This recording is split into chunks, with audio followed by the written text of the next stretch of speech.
Let's say the villages around run out of water. You think they're just going to sit there and die? All studies clearly point out towards a serious water strife, but the important action that is needed right now is this, that we need to raise 72 crore saplings in the next 4 years.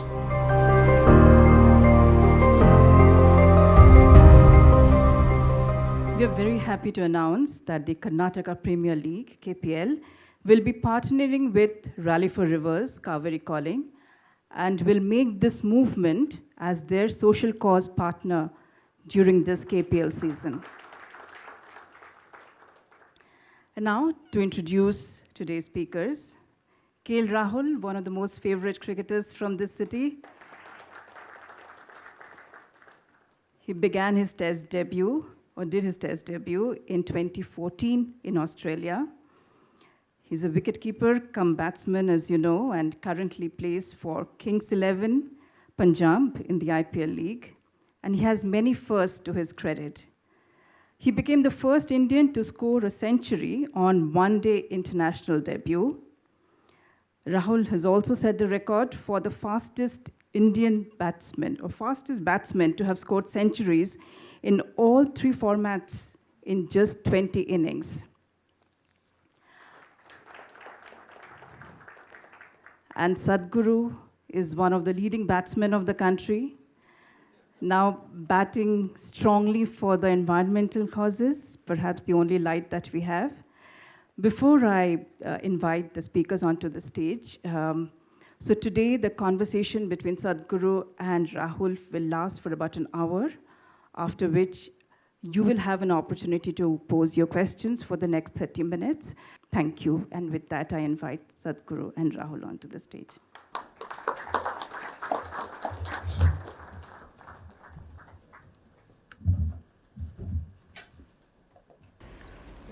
Namaskaram, and just because she said I'm some kind of a batsman, don't bowl a googly to me, huh? I'm not. I haven't played cricket in ages. So the balls that I miss anyway you catch. Good evening, ladies and gentlemen. So first want to say it's a huge honor to be here on stage with you. We all know what a big youth inspiration you are, and the things you're doing for the environment is just inspiring all of us. And I was just telling your colleagues that I've read your book, and I've been trying to, at least I'm trying to do little things, and just a huge inspiration. And I'll focus back to what we're here today for. So happy that you started this campaign to help River Kaveri, and just want to ask you, how big a responsibility is it to revive a river, and how do you plan on doing it single-handedly? Definitely I'm not planning single-handedly. The reason why we are doing many things, and including this, is without a large-scale people's involvement, this is not going to happen. This is not a single-handed job. This is not just my work or your work or somebody else who's here. This is a generational work. As a generation of people, we have taken the largest bite out of this planet. Never before another generation has consumed as much as we have. So, I'm just thinking, before I fall dead, let's fix it to whatever extent we can so that future generations don't look back and see we were the most irresponsible generation ever. In a way we are, unfortunately. Because the way I saw Kaveri 50 years ago, or let's put it this way, the way the previous generations gave Kaveri to us and how it is today, if we hand it over like this means we are a disastrous generation. So I want to see that we are not a disastrous generation. We will fix it to whatever extent we can. Nobody should say we have not done what we should have done. Because in our lives, If we do not do what we cannot do, there is no problem. But if we do not do what we can do, we are a disaster. So I don't want to be that disaster. I want to ensure none of these people, the people of this generation, are not a disaster, that we will do everything we can do. And how do you… what do you think is responsible for all of this that is happening, and what is your advice to youngsters like us? Or I remember I was in UK for 2 months and I didn't know that there was a water problem, and I came home 3-4 days ago and my sister told me that… she told me, don't use the shower, use the bucket of water. You know, so many of us are unaware of situations, and can you throw some light on how this has happened and what we can do? See, there is no one agency or one force or one person to blame. It is just that fundamentally it's ignorance. The most basic ignorance about rivers is, people think river is a source of water, or a well is a source of water, or a pond or a lake is a source of water. In a tropical country, it is not a source of water, it is only a destination for water. There is only one source of water for us, which is the monsoon rain. That's the only place from where water is coming. So the rain that comes down, which normally happens to us in this country, somewhere between 45 to 60 days maximum in a year, rain pours down on us. A huge volume of water comes down. When this comes down, our ability to hold it in the soil will determine how many days in a year will the rivers flow. If we hold it, then it flows 365 days. If we do not hold it, it will run away within the next 50 or 100 days, and that's why it's going dry right now. So what allows us to hold the water? The only and only thing is vegetation. There is no rocket science to this. This has been my main mission across the world, including United Nations, our government, central government, all the states. We convince them, you cannot hold water in a dam, check dam, barrage, all these things. These are all okay for usage, but you cannot really enhance water like this. The only way you can hold it is by vegetation. When I say vegetation, or let's say forest, the possibility of increasing the forest cover is impossible in India. We are 1.3 billion people, it's estimated by 2030 we will be 1.5 billion people. So there is too much pressure on the land, there is no way to increase the forest cover. The only other way is to go for agroforestry, that we use forests as a livelihood for ourselves. We grow forests for wealth, we grow forests for economic reasons. When I say we grow forests for economic reasons, right now in the world, the timber market in the world is over $300 billion. Are we sending any timber to any part of the world? No. But we are importing nearly 70,000 crores worth of timber, and we are importing about 1.2 lakh crores worth of timber products. So nearly 2 lakh crores worth of foreign exchange is going out. Even the timber we are getting is largely not certified.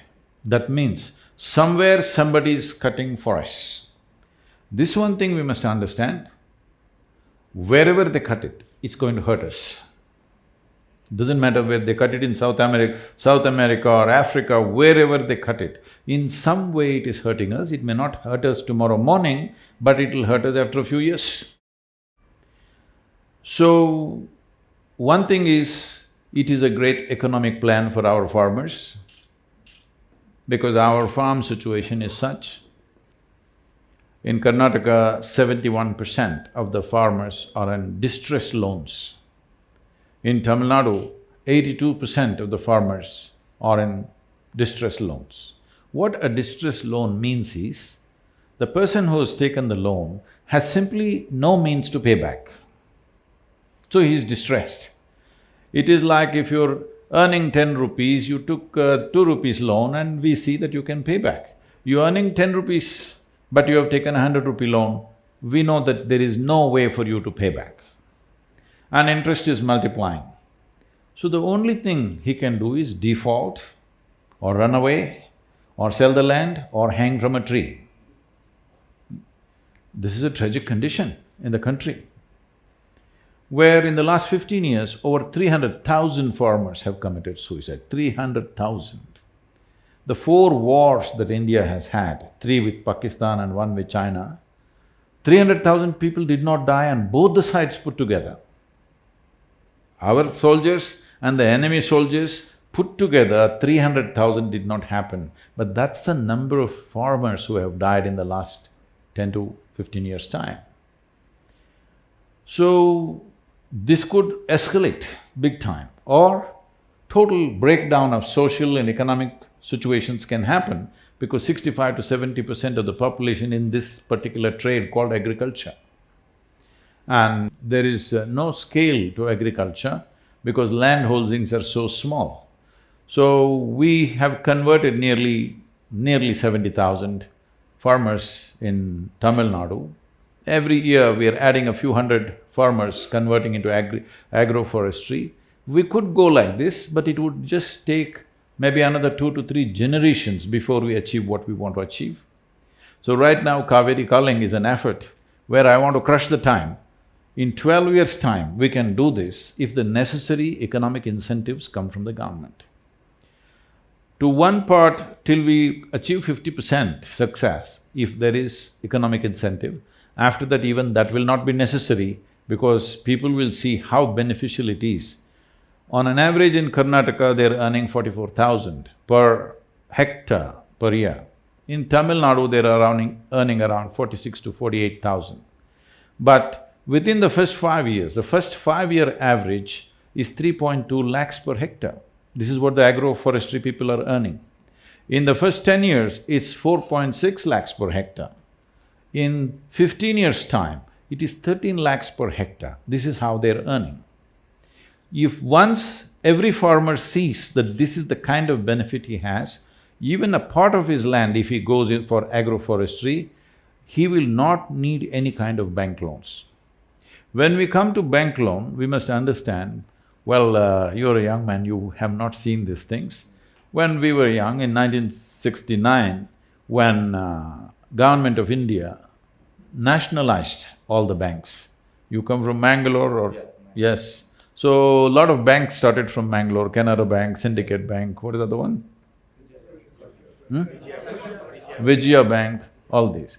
All these things were nationalized. What… nationalization is a nice word. What it is, we just took all your wealth without any compensation. You understand? You're running a bank, that means you had a few thousand crores, but we just took it, the nation. Such a cruel act we did because we wanted to ensure that the rural populations have access to banking. And it made a huge difference, it's been a revolution in the country. But now what is happening is, the solution that we have for farmers' distressed loans is, whenever the election is coming, every state is going about saying, no need to pay back the loan. See, it's very simple. If I give you 100 rupees and somebody comes and says, you don't have to pay him back. All right, I lost my 100 rupees. Next time, even if you say I'm dying, I will not give you 10 rupees. Yes or no? Hello? Is this not the way society will work? If it is assured that you're not going to pay me back, even if you say it is the most dire emergency, I'm not going to give you a rupee anyway. This is what is happening once again. Once again, we're pushing the farmer back into the moneylender's hand, where the interest rate is 60 to 70% per annum. This is a clear death knell for the farmer if he falls back into the hands of the moneylenders once again from proper banking. This whole revolution of nationalization of banks and making rural economies to be flush with banking money is being destroyed right now. But if agroforestry comes in with a little bit of support from the government, the farmer need not go to the bank, he will have enough money. And this is not a new idea or a concept. If those of you old enough, you're old, Shiva? You're old. You've been around all the time, since I was born. So, people know that in southern India, in any agricultural land, always there were minimum 25 to 50 trees, always, at least on the boundary.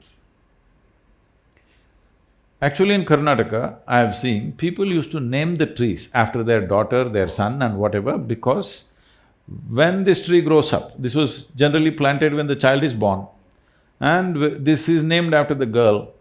When this girl grows up and she needs to marry, she's 18, 20 years of age, now this tree is ripe. If I cut this tree, her marriage is taken care of. Those days, I know, 8 to 10,000 rupees they get out of a tree, marriage is taken care of, son wants to go to the university, his thing is taken care of. So this was the economy of the rural places. I know this very well because at that time I was on the farm, I was actually in agriculture. About 40 years ago, massive usage of chemical fertilizers started. I have seen this, agents from fertilizer industries coming and campaigning, you have to remove the trees because the trees are sucking out all the fertilizer, it will not go to your crops, the trees are taking away because of their aggressive root system. So crores of trees across Karnataka was felled. Today, if you fly from Bangalore to Delhi, every 5 minutes you look down, it's a brown desert that you see. Except Western Ghats, rest is just one brown desert from here to Delhi all the way, yes or no? What is our plan for this country? Because you can only retain monsoon water. See, we are trying to do things as European countries or North America does. We must understand, they have glacial water, they have snow, water coming from snow. Snow sits for 2 feet, next 2 months it slowly melts and make sure it percolates. Our water is not like that, it comes in a downpour. If you don't have vegetation, it'll just run away, not just run away, it'll take the topsoil and run away. That's what is happening right now. So Kaveri is not even touching the ocean for 6.5 to 7 months in Tamil Nadu. So Tamil Nadu people are thinking, Karnataka people are drinking up too much water. Yes, they think Kannada people are drinking too much water, they want to fight with you. They have to come upstream and see. Here also there is no water. So I was just talking to the Tamil farmers, I said, yes, this fight is… Sadhguru, you must tell them to release water. I said, all this fight is fine, and just wait for another 20 years. There will be no fight because there will be no Kaveri in Tamil Nadu. Yes, that's where it's going. On an average, where the Kaveri goes dry, what point it goes dry, on an average, it's withdrawing 3 to 8 kilometers per year. That means, right now, it's about 400 plus kilometers in Tamil Nadu, the Kaveri is running. Probably in another 40 years or 50 years, it will not even enter Tamil Nadu. That's how serious it is. So, I'll go back to your thing about farmers and you spoke about loans and things. I just want to ask, what can a common man do to help farmers? Or if I'm not a banker, but if I want to go with a set of friends and help the farmers, what do I do? So right now, to assist the farmer to shift to agroforestry, there are a few things to happen. One thing is the saplings, large-scale development of saplings. We are looking at, in 12 years, to plant 242 crore trees, that is 2.42 billion trees. If we want to do something so massive, it needs a very organized effort and it needs a certain agility, which normally, I'm not trying to criticize anybody, but normally the state governments don't have such an agile machinery to act. So in Tamil Nadu, we have about 32 nurseries spread across Tamil Nadu. So we've planted over 35 million trees in the last 18 years, all on our own steam. That is, no government help, no nothing, just as a movement, people's movement. Now this needs to scale up big time, so we have clear-cut plans how to multiply this. Today there's tissue culture, we have all the technologies, everything we've assimilated all these things properly. Now to act, we are looking at taking in all the aspects. It costs about 42 rupees per sapling. In the first phase of 4 years, we need to plant 72 crore trees. If you can campaign a little bit, on your bat if you can have Kaveri calling 42 rupees. Every run you score, you tell your fans to plant one tree. I'll do that. Whatever I'm saying, whichever way you think is appropriate. Like this, everybody must do what they can. As a sports person, you do what you can, as whoever. I'm saying even if you're a beggar on the street, you still can plant one tree a year at least. Isn't it? 42 rupees? Even a beggar can do it. So, it is not a question of resource, it's a question of how concerned we are. So this is only one part of it. We raise the saplings. It takes 18 to 24 months to get the saplings to planting stage. So we want to start now, it's been just launched yesterday, we will move. In September, we're doing the rally, riding about 14 to 1500 kilometers and having about 865 events have been planned along the way. We're a little crazy about these things, how So, this is one part. The next part is to put enough pressure on the government. We have spoken to the Jal Shakti minister, most probably he may come and flag off the event. The environment minister, important thing is to release the trees. Releasing the trees means in this country, if you grow a tree on your own land and you cut it, tomorrow you can get arrested.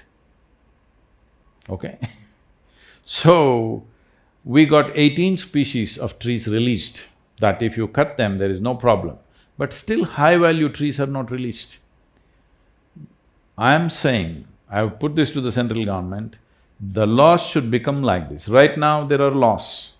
These are British-made laws. You know the English. How much do you really know?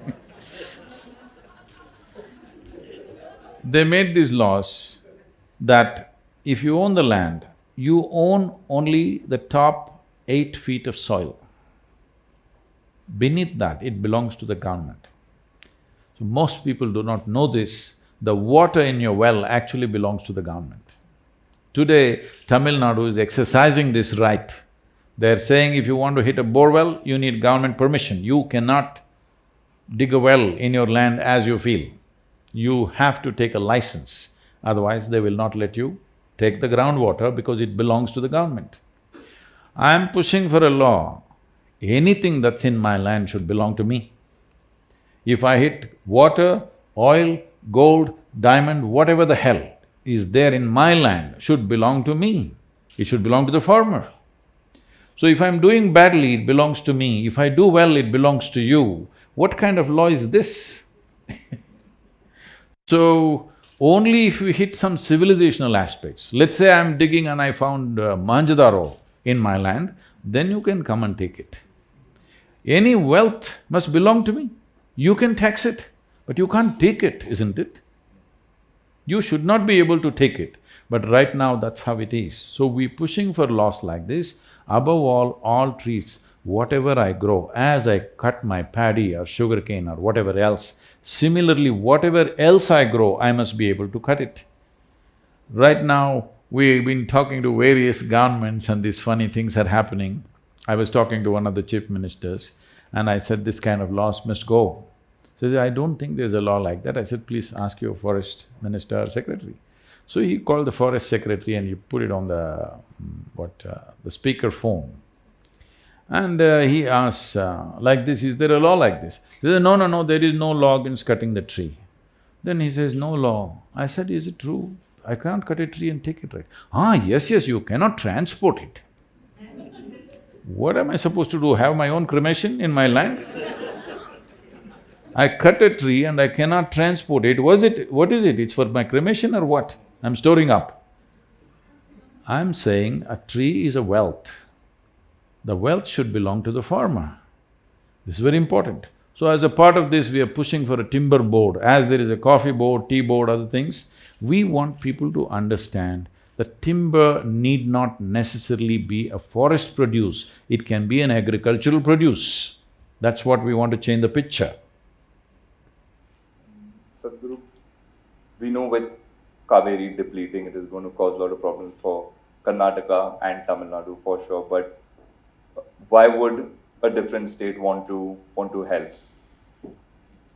Do you think people do? I'm sure people do think like that. It's Yes, your yes. troubles, you face it. Why do we have to help you? But we must understand this, that this is not just Kaveri's problem.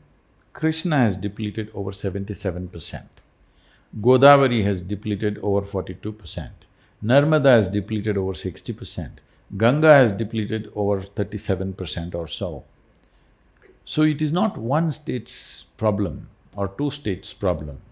It is all over the place. Only thing is, if we successfully demonstrate that you can turn the river around, a major river. We are doing a small river in Maharashtra, we are very confident we'll do that. It's a 54-kilometer stretch of Vagari river in Yavatmal. Yavatmal has been considered, unfortunately, as the suicide capital of this country. So, this is a small space, we've taken that up as a first project, already state government is involved, very proactive state government, and 415 crore budget has been put on it. This will be so, in another 4 to 5 years, we will ensure even now, these 9,600 families who are in this region, we've put volunteers there, everybody has a helpline, that if there is any distress, they can call. So we will definitely stop suicide within the 6 months to 1 year, we're already on the ground. But we will turn the river around in about 6 to 8 years' time, Vagari, because it's a small river. Kaveri is a substantially large demonstration. If we do this one thing, then you can do this for every river in the country. So why start in Kaveri? You have to start somewhere. Hello? You have to start somewhere because we always start from Kanyakumari, we're starting from Kaveri, from south. And in many ways we are attempting Kaveri because this is a population which is most conducive for something like this. Another reason is, this is a river which is flowing through just 2 states. Most of the rivers are flowing through 4, 5 states. Getting those 4, 5 states together is a much more complex affair rather than these 2.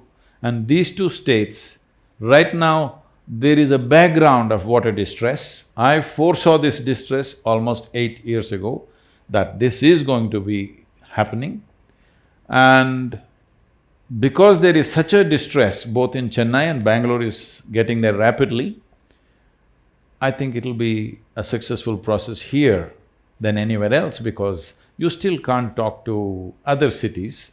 You must understand this, water distress is not today.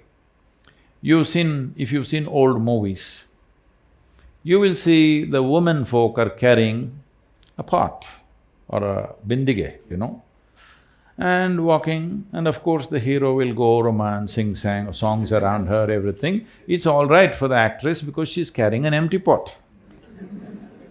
But in the village, the woman is carrying 15 kilograms on her head and walking.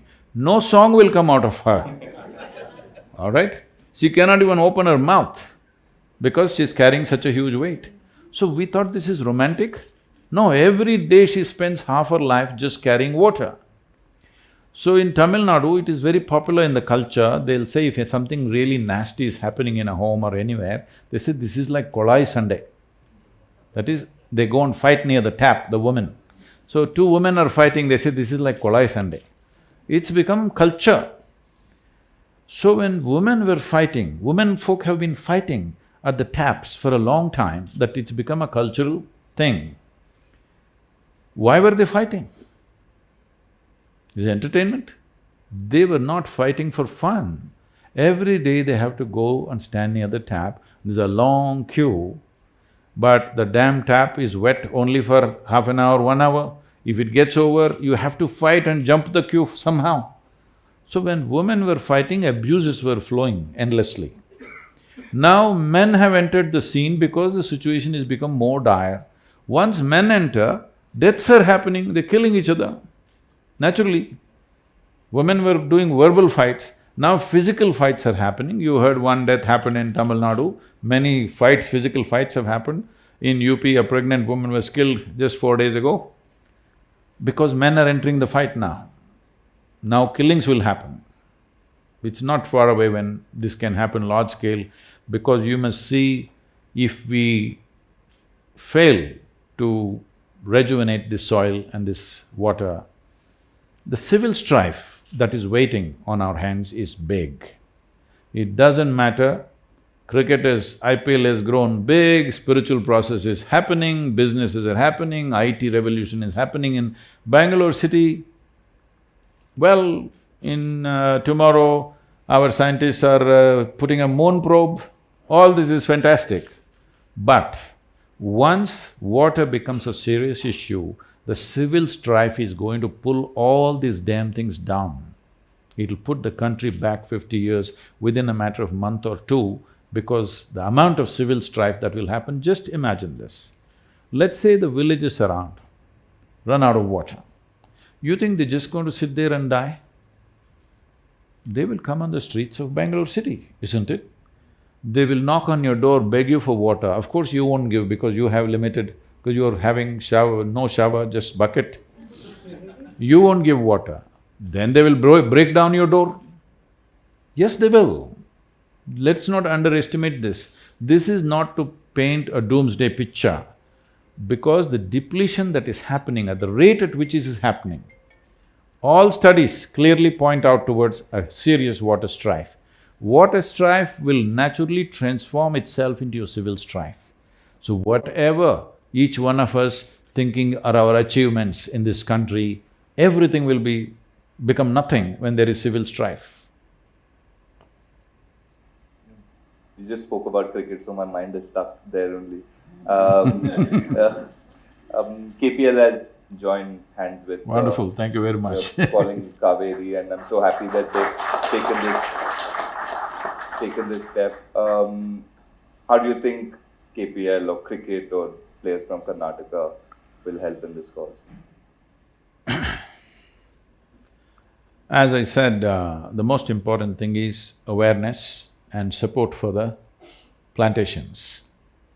We are pushing with the governments to give subsidies for the plantations to happen, which is very easily doable because no extra or new budget is needed. The existing schemes that are there, little reallocation, there is enough money already there for that. But if we depend on the government to raise these crores of saplings that we need, it's not going to happen. We want to use people, farmers as an economic activity, that this will become an enterprise for many farmers that we will train to do this, that they will not only raise the saplings, they will be knowledgeable enough, we're producing videos, how to do agroforestry. There's a whole science to it, how to do it. So we will educate large number of farmers who will start small enterprises of their own, in their own land, like 5 acres, 10 acres, they can raise thousands of saplings and this will become an economic process for them. So the most important thing that cricket can do is, because there are only two things which have huge reach in the country is cricket and cinema, probably. Cinema has too many languages, so it is limited to states. Cricket is national, totally, across all boundaries, and just anywhere it will work. So cricketers have a tremendous responsibility and role to play.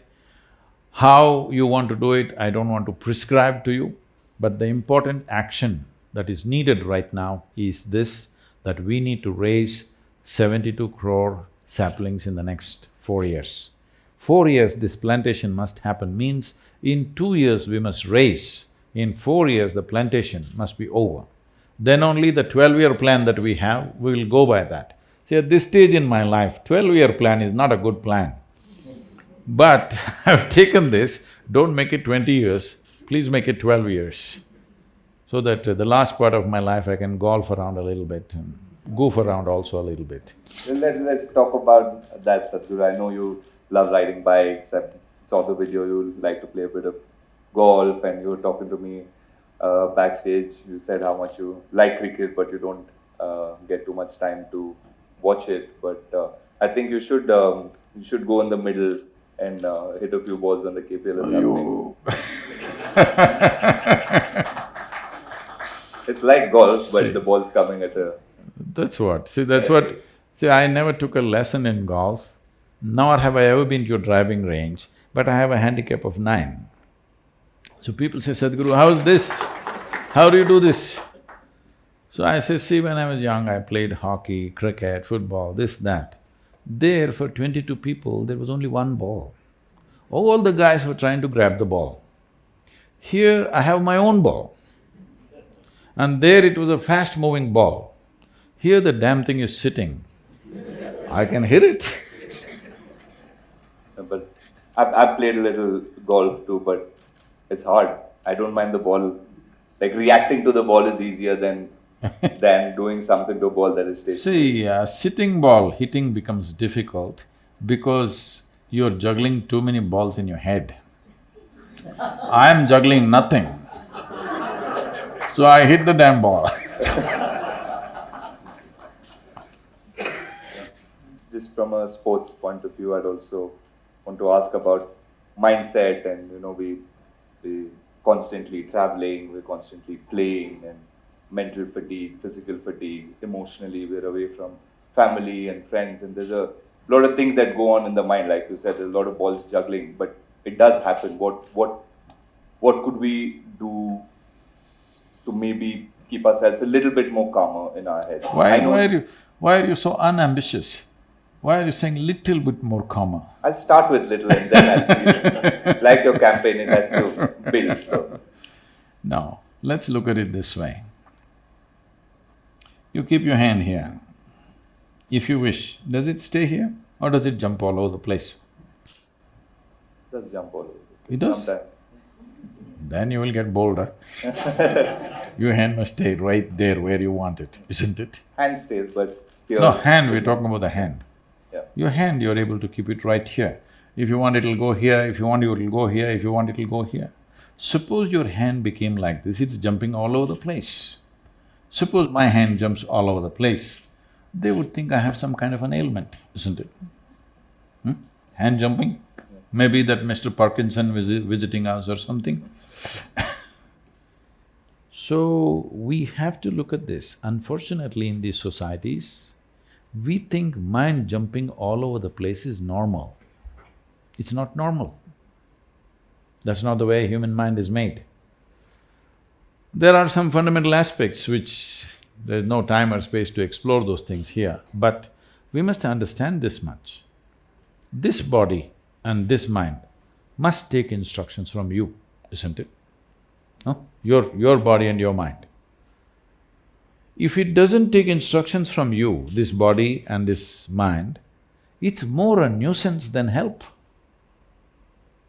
Yes, it is more of a nuisance than help. Right now, people are trying to manage the nuisance. As you said, if it becomes little less nuisance, I'm happy. No, it need not be a nuisance.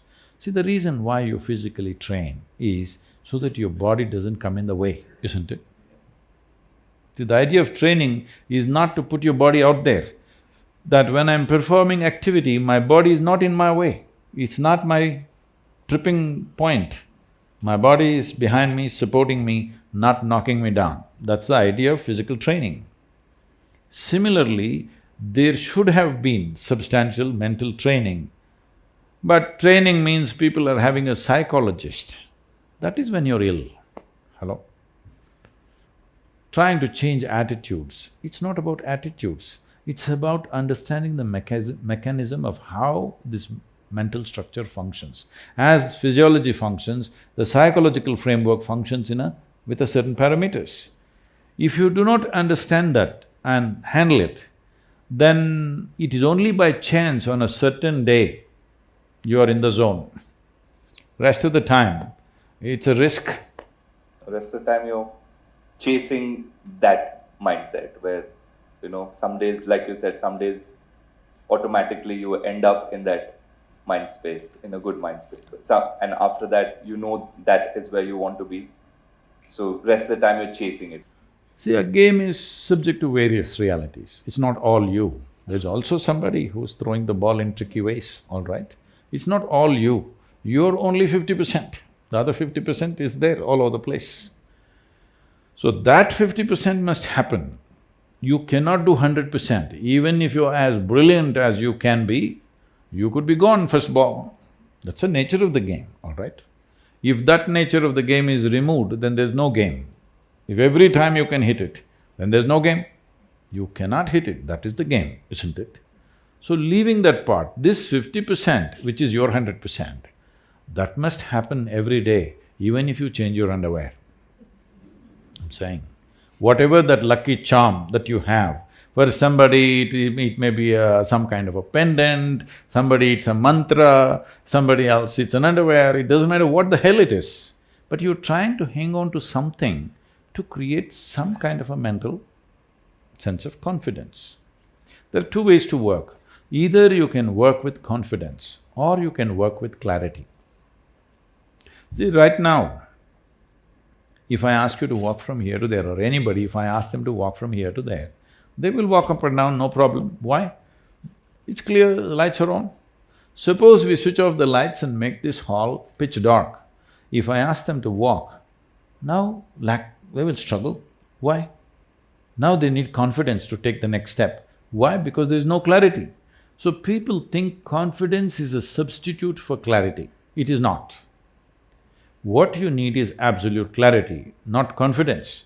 With confidence, sometimes it may work, by chance. It's like, let's say you want to cross the highway where traffic is moving at a certain speed. To build confidence, people have various slogans. Somebody says, Jai Shri Ram, somebody says Allahu Akbar, somebody says something else. You shout one of these things and run across the highway. Maybe you will make it. Hello? Maybe by sheer chance you made it, or because of the compassion of some driver, you make it. But if you try every day, we know where to pick you up, for sure, isn't it? So similarly, when a bowler bowls a ball, you close your eyes and hit it. Maybe it'll go for a sixer, but if you try every time, we know what, right? This happened. An American lady came to Bangalore. This was… now those auto rickshaws have gone down. At that time, auto rickshaw was the fastest thing going on the Bangalore roads. It felt fast because it made a lot of noise. It was doing only 40-45 kilometers per hour, but because of the way they drove on three wheels, it felt like it's a Formula One or something. So, this lady came and this guy is just driving to impress this foreign lady who's come to the city. He's trying to impress her with his skills of driving, and he's going through everything, and so two buses are coming, he goes boom in between, and she just screams and yells, and all this happened. Then after she got down, she asked him a particular moment when those two buses came, how did you make it? There was hardly any space. He said, I closed my eyes.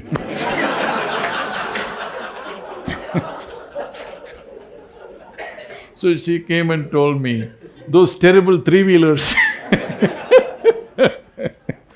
So if you close your eyes, sometimes just works. So this is what confidence means. I'm sure in every game, people are trying to train people, you must be confident, you must be confident. No, you should not be confident, because confident means you are not in touch with realities. Clarity is what is needed. Because just before the… okay. So we were, like I was talking to a group of journalists, and this is at that time when Pakistan was playing in India for the one-day internationals which were going on. Sadhguru, how to beat Pakistan, please tell us.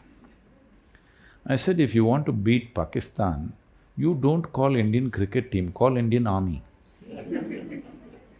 Okay. Why do you want to beat Pakistan? You just have to hit the ball. Hello?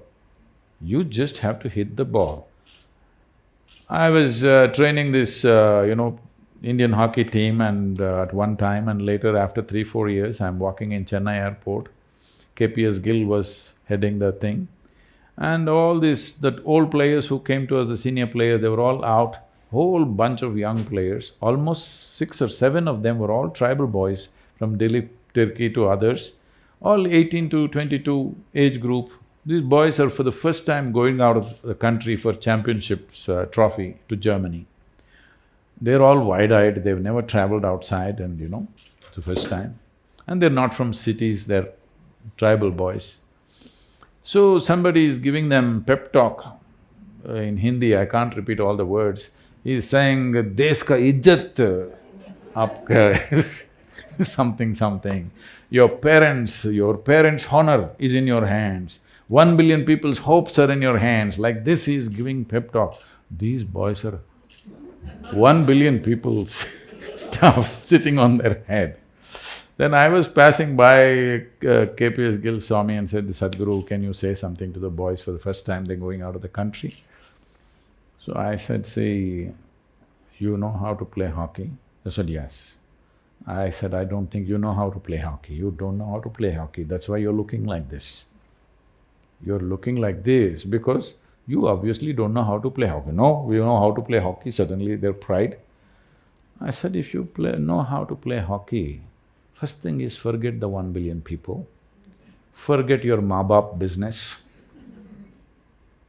There's only one thing, the damn ball should be in the opposite goal, that's all you know. You need lust for this. You just need lust to put the ball in the goal, that's all you do. You don't count how many goals I've put, that's not your business. There are professional people hired to keep the score. Why are you keeping the score? Your business is a ball at a time, isn't it? But everybody is calculating, they're looking at the score, when I'm coming to 100, how many really fantastic batsmen unnecessarily have gotten out in 90s in India? So many of them, there's a legend. I'm guilty of many. Because you're doing the scorekeeper's work. You do your job. Your job is to hit the ball according to its merit. What does it matter what's the score? Whether it's 1 or 100, what is your business? No, you must strategize, all that there is somebody else. The player has to just do what he has to do at that moment right, isn't it? See, the desire to win is one thing. Everybody wants to win in their life, not just in a game. Everybody wants to win, everybody has a desire to be successful. But the desire is only giving you the direction, which way you want to go. Desire will not make you successful, it's only the competence which makes you successful, isn't it? And competence is clearly clouded when you're confident. Competence needs clarity. You just see things the way they are and do what you have to do at that moment. Not try to win the match. You cannot win the match. You can only hit the ball, isn't it? Somebody will tell you whether you have won or not.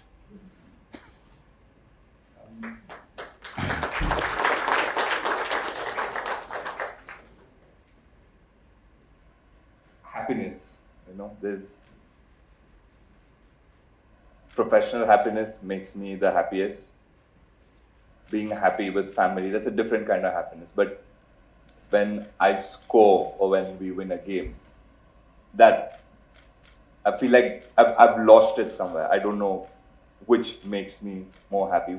Obviously winning a game gives me that high. So when you step off the field, when you're with your family or friends, not playing cricket, nobody watching, that feels a little lesser than that high. Why would the mind do that? See, whether it's happiness or misery, pain or pleasure, agony or ecstasy, whatever the human experience is caused from within, isn't it? It's manufactured by you or no? Yes. So right now, what happens within you needs a push from outside. That is, we must put 100 on the board. Even if it ends at 99, you will be very miserable, isn't it? You must put 100 on the board, the crowd should roar, and we must be declared the winners. This is an impossible condition for your happiness. isn't it? That's not going to happen every day. For nobody it'll happen every day, isn't it? Nobody it is going to happen every day. Even if you're a Superman, it won't happen every day. So happiness is a condition within you. It's like this. See, it's a question of pleasantness. Why I'm saying pleasantness is because there is substantial evidence, medical and scientific evidence to show only in pleasant states of experience, your body and your mind will function at its best. There's enough evidence about that. So if you want to play cricket well or anything well, you must be able to harness this body and this brain. That's the only way, isn't it? If you harness this body's prowess and the mental prowess in the right sense, that action will happen in the best possible way for any human being, whatever the nature of activity. Now, pleasant states of experience means this: if body is pleasant, we call this health. It's needed. Hello? You want to be pleasant in your body or no? If it becomes very pleasant, we call it pleasure. If your mind is pleasant, we call this peace. If it becomes very pleasant, we call it joy. If your emotions are pleasant, we call this love. If it becomes very pleasant, we call it compassion. If your very life energies are pleasant, we call this bliss. If it becomes very pleasant, we call it ecstasy. If your surroundings are pleasant, we call this success. Right now what you're doing is, you are going for the last one, success. To create the last pleasantness around us, let's say in this hall we want a pleasant atmosphere, we need the cooperation of all these people, otherwise it won't happen, isn't it?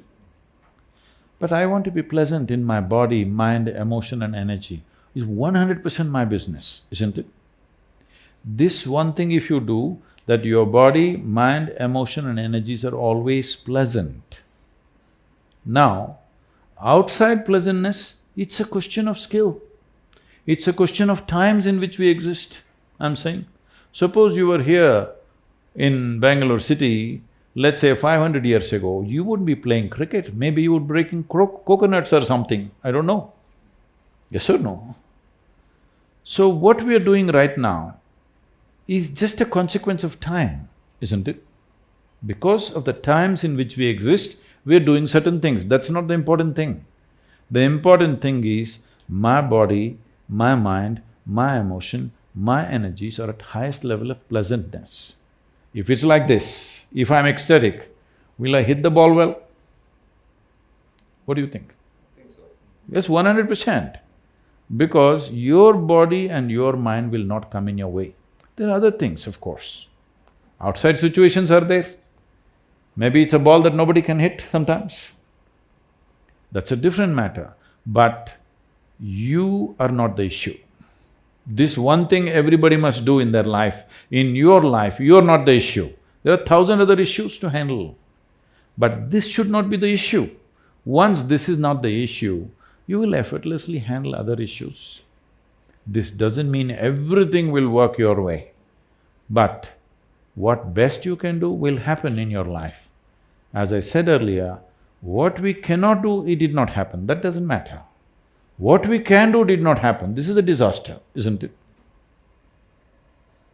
So my last question before they can ask you some question.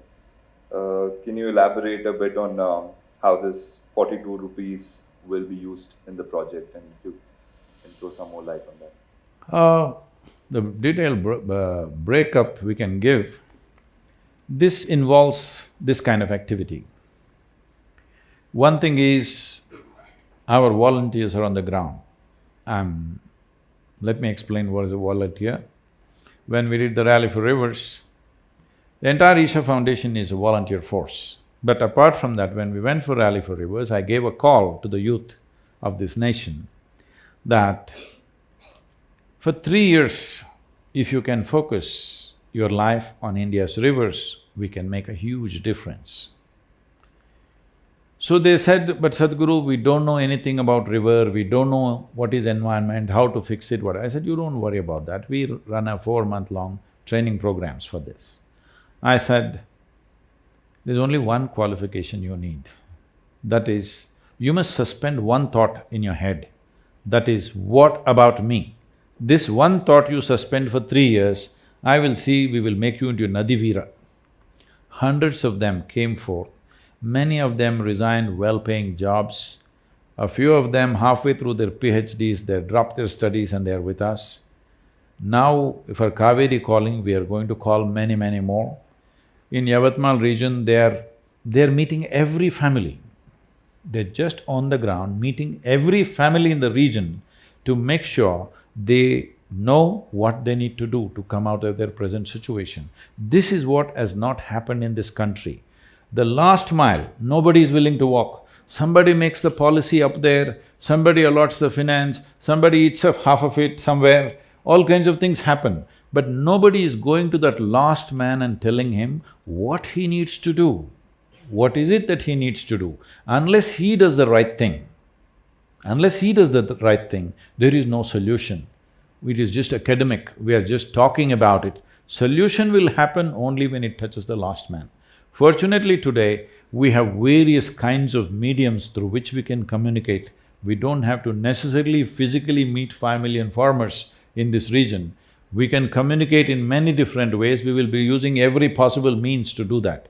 So all this costs money, but that is not the major thing. The major thing is, we need to lease large tracts of lands and you need soil. In most of the places where they give you land, the soil is not suitable, so you will have to transport soil. So you need transportation and whole infrastructure to do that. All this we are doing on a certain scale in Tamil Nadu already, but this scale needs a huge push. So these 42 rupees, how it is managed is, we have a board of people, a responsible board. In this there is a Supreme Court judge, there is the World Wildlife Fund chairperson, there is a chairperson of your star woman entrepreneur in your city, Kiran Majumdar is on it. We have 2 former chairpersons of ISRO, that is the Indian Space Research Organization. We have the topmost water expert in the country. We have a person who started the farmer producer organization movement, he's considered the father of FPOs. So there is a responsible board. This entire Kaveri Calling Fund is going to be managed by an internationally reputed auditing firm under the aegis of this board. This Kaveri Calling account is not managed by Isha Foundation or me or anybody concerned with me. This is managed by this group of people, and we are also bringing in few more people from Karnataka and Tamil Nadu to be a part of this management. So it is being managed in a responsible way, the way it should be, and accounts will be put on for public viewing because an international accounting firm is going to manage this. So nobody need to fear what will happen to the money if that is a concern. They need not fear, this is the best way to do it. And how exactly this 42 rupees will get divided, we must understand this on the ground realities. In different kinds of lands, in different kinds of terrains, in different kinds of social situations, this money will vary. In some place we may be able to manufacture, to be able to produce a sapling for 25 rupees. In some place it may be 100 rupees. So on this, on an average, we have calculated 42 rupees. So this variation will happen, it's not like exactly everything will cost. See, for example, this involves about 15 different kinds of species of trees, the agroforestry basic module. The larger module involves about 80 different species of trees. There are some species of trees that we can make it for 5 rupees. There are places where our volunteers are doing, where every weekend thousands of them will come together and produce this at their own cost. This one may happen for 5 rupees. There is another kind of timber tree which will take probably 200 rupees. So calculating all this, we have arrived at this 42 rupee number. So it should not be looked at, okay, this is only this much packet, why did it cost 40 rupees? That's not the way, on an average. But the important thing is, It is well managed by the most responsible people that you can find in the country. And to ask a question, please put your hands up and… Microphone. Good evening, everyone. Pranam Sadhguru. Hello, Rahul. My name is Dhanush. My question is, it's relating to an article published in today's Hindu newspaper, The Hindu. It's about reforestation in Philippines. So in 1900, 65% of Philippines was covered with forest. In 1987, due to commercial deforestation, it was reduced to 21%. So after that, which government took an initiative, and by 2010, it was increased to 26%, which is a average growth. So Philippines has now introduced a program in which it makes it mandatory for each elementary, high school and college student to plant 10 trees before graduating. So the sites where to plant are advised to them by government. So as Rahul pointed out in today's conversation, what a common man can do, and the framework which you replied as to 242 crore trees has to be planted in next 12 years. So I consider it's a matter of choice, like we can do it or we may not do it. So why not, given the unconscious scale in which humanity is living today and the immediate need for redressing the environmental chaos, isn't compulsion, as in a law, the best way out? So why not make planting trees or saving a river a compulsion, maybe by a law, as in Philippines? Thank you. They are Filipinos, we are Indians. You're underestimating us. It's very different. And above all, you must understand this. See, there is no forest land. Very little forest land is left to do plantations. For example, in Kaveri Basin, only 20% is forest land. Out of this, 8% has good forest. We don't even have to touch it. Another 4–5% is mildly denuded forest, some replantation could happen there. Another 3–4% is totally denuded forest, which must be replanted. This is not the challenge. This can be easily done because this land is dedicated for forest. It belongs to the forest department or the state government, it can be easily planted, that's not the challenge at all. I know everywhere on the WhatsApp and other things, somebody comes up with a drone, we can shoot this, we can shoot… You don't need any of those things. With the kind of population we have, we can organize that the forest lands are replanted, that's not a big deal. But over 80% of the land is agriculture. This is the thing we need to understand, because all the time these activists and others are going on trying to hit some industry. Because hitting an industry is a kind of a… it's a fashionable thing in the country.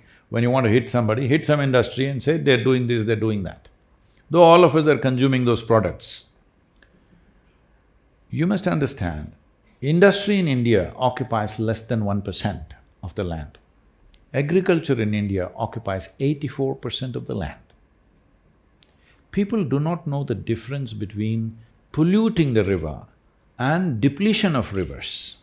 For example, in Bangalore city, you had over 1,000 lakes about 70 years ago. Today you have 80 lakes left. Out of these 80, only 17 lakes have fresh water. The remaining lakes have sewage water. So you still have a lake only because of sewage. People think the water is polluted. No, there is only sewage water. If sewage water is stopped, there will be no lake. Well, I want you to understand this. Where is your bus stand? The bus station, the Subhash Nagar bus station. Dharmambudi Lake, all right. Those of you who come from Mysore, where is your exhibition? Lake? Where is your playground? Lake? So we think we're doing great, all right. You need to understand all the lakes in the city have been turned into bus stands, playgrounds, all kinds of things. These were all active, full water lakes just 30–40 years ago. So, in India, compulsory plantation, okay, you can make it compulsory, where do I go and plant? So in Tamil Nadu, we started this scheme today. I think how many green schools, does somebody know? Any of the volunteers, please? A few thousand, I don't know how many exactly. A few thousand schools we have given the certificate, this is a green school. How a school becomes a green school is that if they plant 10,000 trees from the school, they become a green school. Where do they plant these 10,000 trees?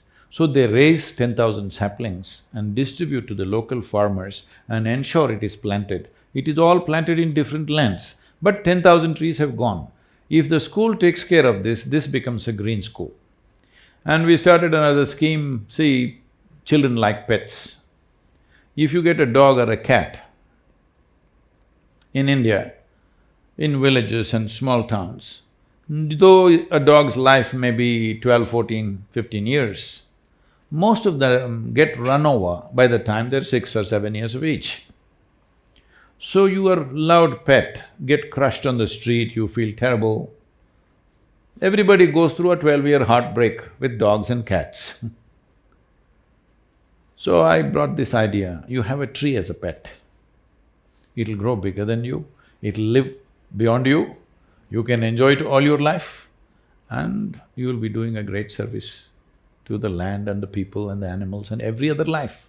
You must understand this, one tree, one tropical tree in this country, if you plant a tree, in 12 years' time, whatever its reasonable size of growth if it has, in 12 years' time, it is able to sequester somewhere between 38,000 to 45,000 liters of water.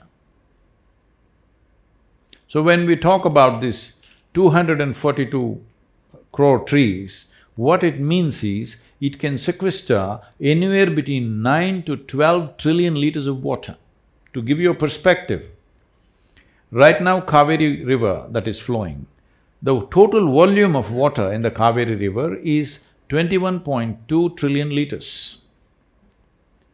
If in 12 years you plant this number and wait for another 6, 7 years' time, you will have Kaveri flowing full on. But we must understand, we must have that much commitment. Most of the policies and activities we are doing is from election to election. There is no long-term commitment to anything. But I'm sure most of you have children. If not for my country, at least for your children, please do something. So it's not about making it compulsory. So you're assuming that you will not do anything. We are given to not doing anything. Why? That's not the case. I must tell you this. When I started for Rally for Rivers, all our people very apprehensive, Sadhguru, nationwide, will they respond? If they don't respond, what… I said, you don't worry about that. They said Tamil Nadu, Karnataka, they will respond. Once you go north, you can't speak Hindi, how will they respond? Who will respond? Like this kind of fears. I said, you don't bother about those things.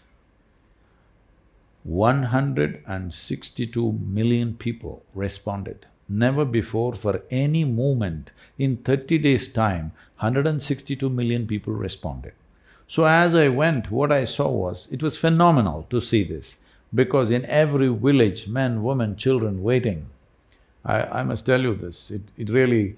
Every day when I saw certain people, tears came to me because I'm driving around, I drove 9,300 kilometers in 30 days and I have no spare driver, I drive all the way. And I did 142 events in these 30 days, 184 television and news interviews. Literally every minute I was driving, I was also talking and doing interviews to radios, televisions and everything. All this, and our volunteers were on the ground and maximizing that. Like I'm somewhere in Madhya Pradesh in some remote place, it's already around 1:30 in the night, so it's late and we've still not gotten to the destination, so I'm really banging it. I'm in the car. That was also a big controversy with lots of people, why are you not driving a Maruti? All right So I'm really banging it like I'm doing like 130, 140. And it's raining quite heavily. Then I just flashed by And I see this blue patch, right now it's become Kaveri calling, it used to be just Rally for Rivers. I see a few blue patches, I just whiz past. Then I have 20 cars behind me, they're all coming a little behind. And then I stop and try to back up. So this whole convoy has to back up. Then I back up there. Then I've already gone literally another 300, 400 meters and back up. And there's an old lady, must be over 65 kind of lady, a village person, and a 12-year-old girl and one 7, 8-year-old boy, all three of them holding Rally for Rivers and waiting at 1:30 in the night. What do you do with these people? I'm saying that's a commitment people have if you do it the right way, and people will respond. And all of you educated people who live in Bangalore, whatever I am saying today, you take this commitment, you'll at least make it 100 times over, amplify it. The entire nation responded that way only because that many people were behind the movement. The governments acted with such agility.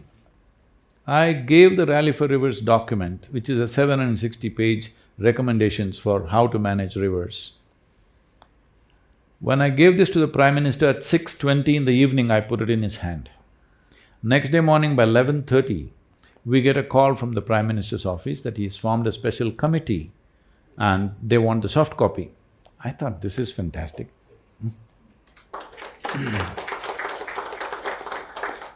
And within about 12 to 15 days, it was in the hands of Niti Aayog, where I went and addressed all the ministries who are there as to how to put this together. They put this through the scientific process tests and economic tests. Once it passed, in about 2.5 months' time, less than 2.5 months' time, Rally for Rivers recommendation in total, without one word changing, it went as a official recommendation to all the 29 states. Four states are proactive and they're doing good work. Another 4, 5 states, we have MOUs, we are working with them. Rest of them are little… that includes you, little sleepy mode. We need a crisis. We need a crisis to act. Well, right now Chennai has run out of water. Tamil Nadu people will act now, I know. Will Karnataka wait for Bangalore to go dry and then act, or are we sensible enough to act now? This is all the question is. So make it compulsory for the children. Why? We are the ones who destroyed this land, isn't it? Hello? We as a generation have destroyed this land. Why are you thinking children should plant? They will be most willing if you just tell them, okay? We will do that. Every school, every college, all these things we will do. But you're talking about making it compulsory. Is it not a shame that it has to be compulsory, that we should take care of our children's future? It should be compulsory, you must care for your children. How bad is that? I don't want to do that. I don't want it to be compulsory. If you want to destroy this land, if you want to take away the future of the people of this land, I want you to understand, people have money and means, they're all transporting their children to other countries. But there are millions and millions of people here who cannot do that. 1 billion people who cannot do that. And as I said earlier, before the civil strife breaks out in a big way, when it'll be out of control, you can either apply… First thing when in India, when civil strife happens, they'll cut the trees and throw it on the highway. At that time, you can't talk to them, plant a tree, do this, do that nonsense. Right now, it's still in control. This is the time to do it. There is a solution.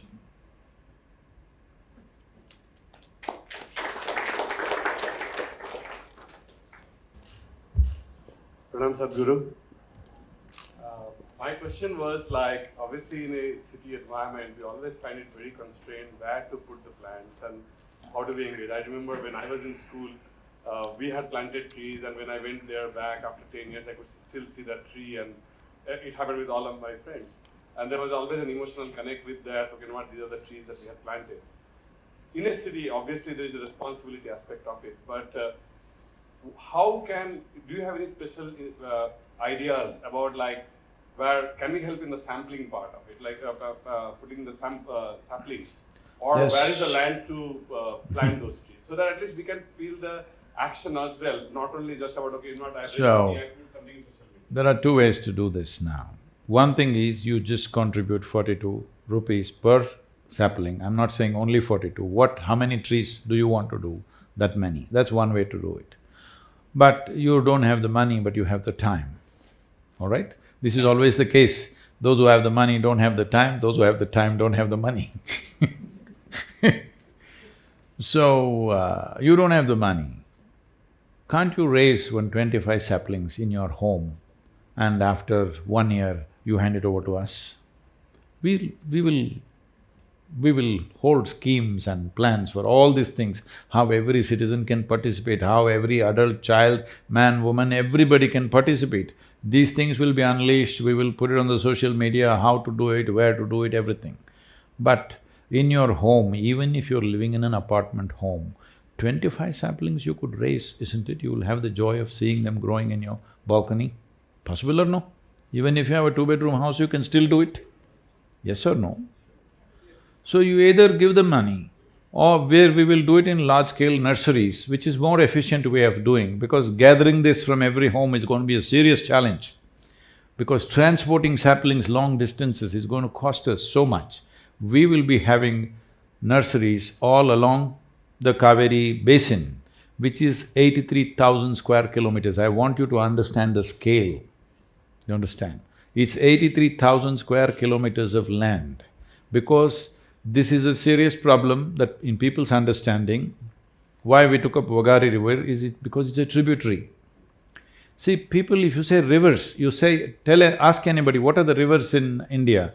They will say Ganga, Narmada, Godavari, Krishna, Kaveri. You must understand, Kaveri has 120 major tributaries and thousands of small tributaries. If the tributaries don't flow, Kaveri will not flow. Kaveri is only a destination, it's not a source. So, the basin includes all these 120 tributaries. If you don't enrich them, people think we are going to plant just on the side of Kaveri riverbank. That's not how it is. That is a simplistic campaign we did with Rally for Rivers, just to make people understand 1 kilometer on either side.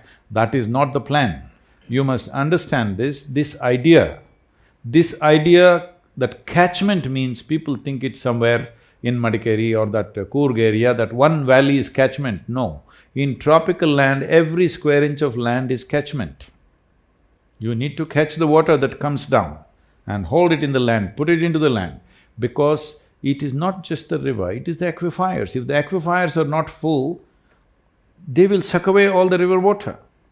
Water is not just about river. Right now, we are using Kaveri as an emotional pitch, but the real thing is, the soil should become enriched to hold water, and it is everywhere. That wherever you dig, there must be water, then only Kaveri will flow, otherwise she will not flow, land will suck it out. So, we will come out with all those things, but I want you to understand, all those things become more… See, suppose you raise 20 or 50 saplings in your house. For us to take it and plant it somewhere, because you will raise one species. Now that one species needs a mix of another 12-15 species, because otherwise agroforestry will not work. For the farmer, in 4 years there is a crop, in 7 years there's a crop, in 10 years there's a crop like this. For this we need various levels of species, and there are other grasses and bushes which also add to this. If you grow in your house, I'm not discouraging you, you must do that. We want that people's participation. But practically, that is not the best way to do. It must be located where we want. Otherwise, transporting one sapling from this place to that place, in the city we have to come and gather it from you. That's going to cost us a lot of money.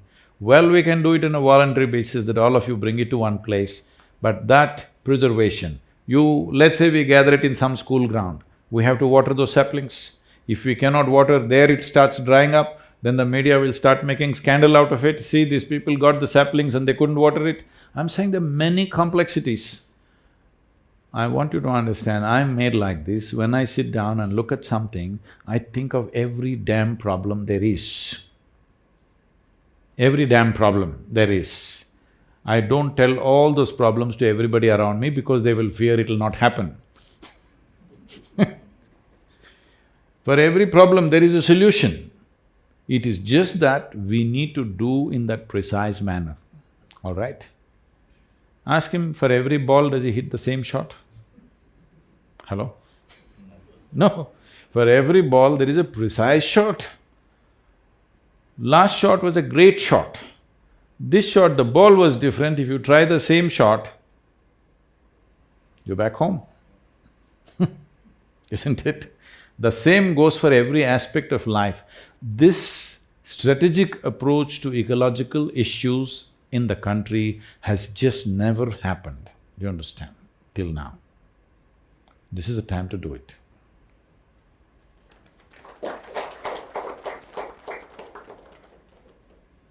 If Rahul and his team really pitches for it, I think 500 million saplings will happen, because at least there are 500 million people who will do it if they just say it.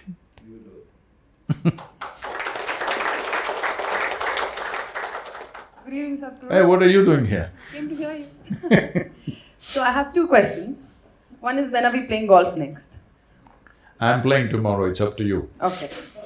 My second question regarding Kaveri calling is, how would you influence a fractured government that Karnataka is blessed with to come forward and do something like even having subsidies, for example?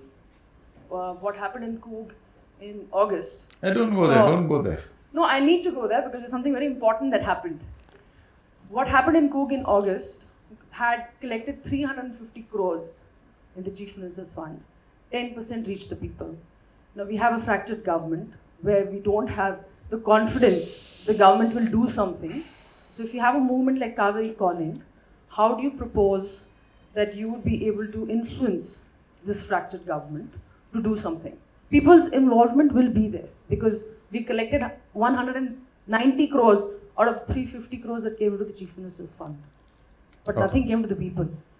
So about fractured political situations, so we must understand this. We have to work with the realities in which we live. I am not someone who asks for an ideal situation. I've always worked with the realities that exist right now. I must tell you this, we are a volunteer organization, about 4,600 full-time volunteers and over 9 to 11 million part-time volunteers. That means that simply means a whole variety of concoction of people. Every day somebody will come up to me and say, Sadhguru, I can't work with this person, she is impossible, I can't do it. I just… slowly they've all gotten this now. I tell them, see, in this world, this is the kind of people, they are there, like this kind, this kind, this kind, this kind, this is how they are in this world. If you think your work is significant, what you're doing is significant, you have to work with these kind of people. None of them are okay. None of them are perfect people. Everybody has their own nonsense. You have to work with these people. But if you think you want to work with perfect people, you must go to heaven and today. So you drop this angst. In the existing reality, how to make something work is success, isn't it? If I had an ideal situation, I would have done this, that, that. That is not success. That is just wishful thinking, isn't it? Hello? In the given situation, we made something happen, this is success. Now if there was that kind of situation, I would have done this. This is just wishful thinking, isn't it?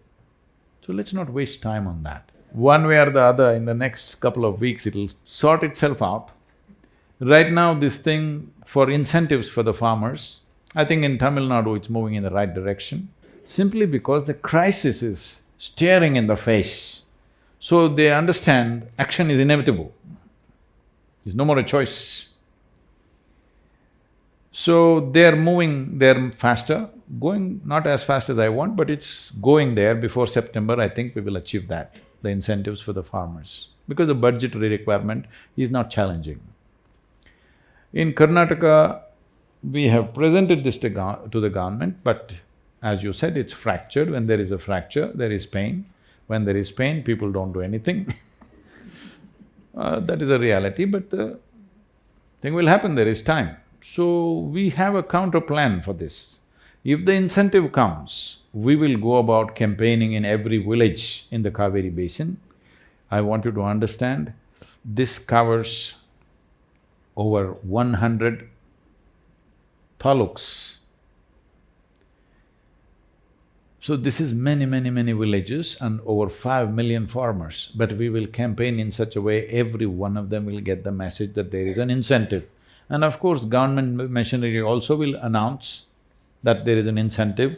Our business is to go and explain how to harness the incentive that's given. Because in this country, most of the incentive that the government has given, various schemes where thousands of crores are sitting, people do not know how to harness it. Because there is a huge problem of you have to fill 112 application forms, and not everybody has the endurance to last for the century of forms. They just get beaten halfway down, okay? So we will see how to facilitate this. But suppose they do not announce the incentive, then we are using the rally as a way to put pressure on the government. So both ways you must be with me, you understand? If the incentive comes, it is about doing activity. If the incentive doesn't come, it's about putting pressure on the government. Both ways it must work. Only then it's going to happen, because this is the realities of the nation. We better learn to work in that. Hi, Sadhguru. I have two questions. One is… Have you seen Lady Gaga? Huh? Have you? So you must hold the microphone like this, yeah. Okay. The first question is, yes, many people will support this this campaign and this for planting the trees. But how can we assure that these trees which we plant will not get cut? And No, they will be cut. Agroforestry means they will be cut. I want you to understand this. Why will I plant trees in my land that I cannot cut? Why will I do it? This is why nobody is planting. If only I can cut it and use it, and it's an economic process for me, I will cut and I will plant and I will cut and I will plant, this culture will continue. If you don't allow me to cut, why will I plant? Because first of all, you must understand, there is no free terrain for you to plant millions of trees. There is no such place in the country. If you want a farmer who has small patches of land to plant a tree, he must have the right to cut. This is a law that we're trying to change. Right now, there are laws that if you cut a tree in your own land, they will arrest you. We want that to go absolutely. We've released 18 species, but we want to release everything. That I can grow what I want and cut it when I want, and I do whatever I want with what I cut. It's nobody's business. Only then farmers will grow trees, not otherwise. So only city people are thinking that farmers should plant trees in their land and not cut it so that you can go and enjoy it. It doesn't work like that, it's his land, it's his livelihood. It must be cut, that's what I'm saying. And the second question is that you mentioned about confidence and clarity. My question is, how can we achieve clarity? Will you please sit down?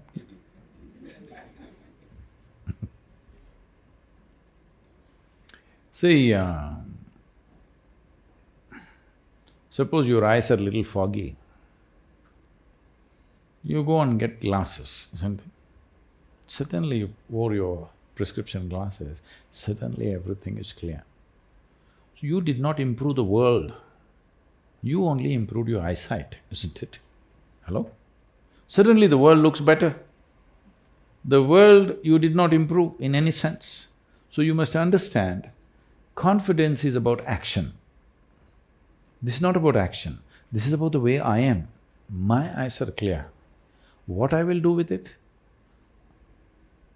I may plant trees, I may hit a cricket ball, I may hit a golf ball, or I may drive, I may do whatever nonsense I want, all right?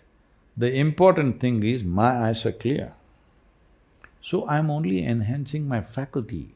I'm not thinking of what to do. What to do is my choice. It is individual choice, everybody can do what they want to do. But your faculties must not become cloudy. One reason why, because this question came in terms of cricket, and this is very true with every aspect of life also, is your education systems have confused you that memory is intelligence. You remember some rubbish that you have read and write it, you're first rank. I never understood why I should write what I know.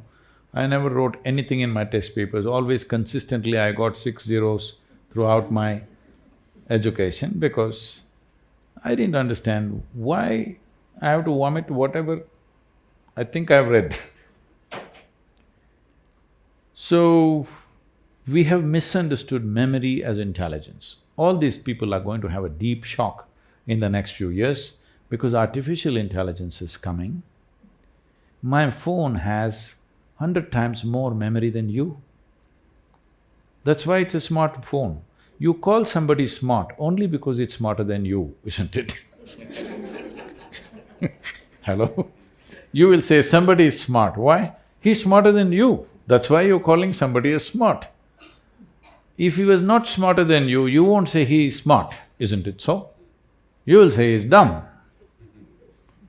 So, phone has become smarter than you simply because your idea of education is just to remember a few things. By reading 10 books, somebody becomes a scholar. By reading 100 books, somebody becomes a doctor. By just reading one book, somebody becomes a representative of God. Yes, unfortunately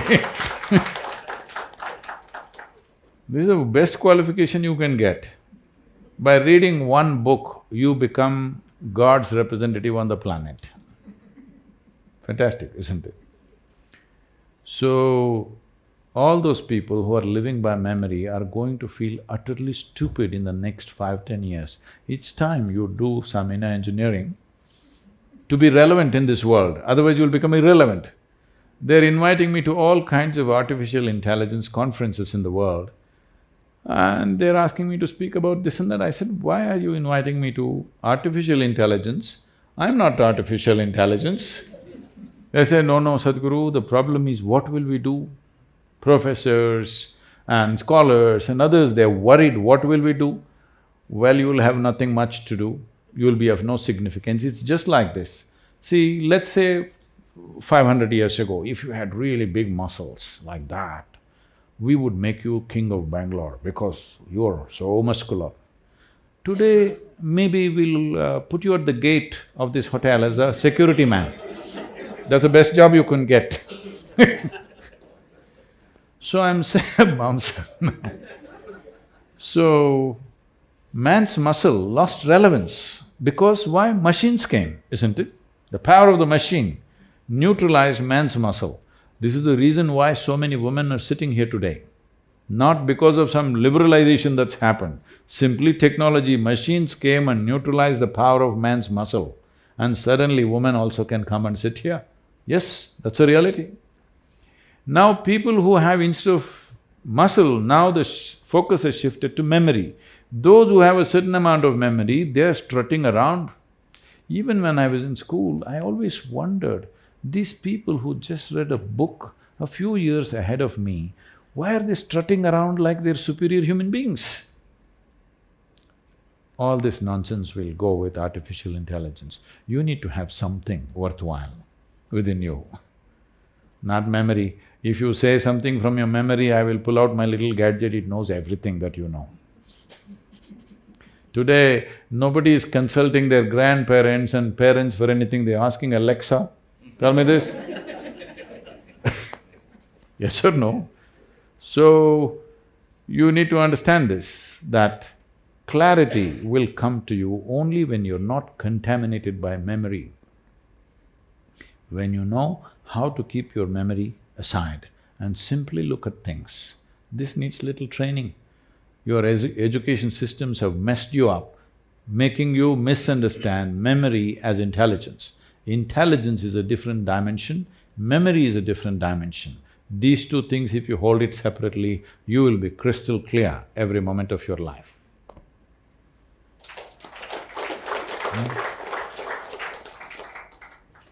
I hope the Karnataka Premier League… I've never watched Karnataka Premier League matches, maybe I'll get to watch something. We'll be grateful if you could come for the finals at Mysore. When is that? It's on the first. First of? First of September. Whoa. So you want me to start the rally 2 days early? We want to be in Coorg on 2nd, I think it's possible. What is it? It's 2020. Lit, is it? Yeah. Floodlit, in the evening. I think I'm there then, 1st September. Positive. Ground is beautifully made in the middle of the university. Which is the ground you're playing? The place the Mysore University has given us the ground. But that's not… there's no grass in it. I've played. Now is it? Now we… Oh, we all played on rough ground and half my knee skin have left there.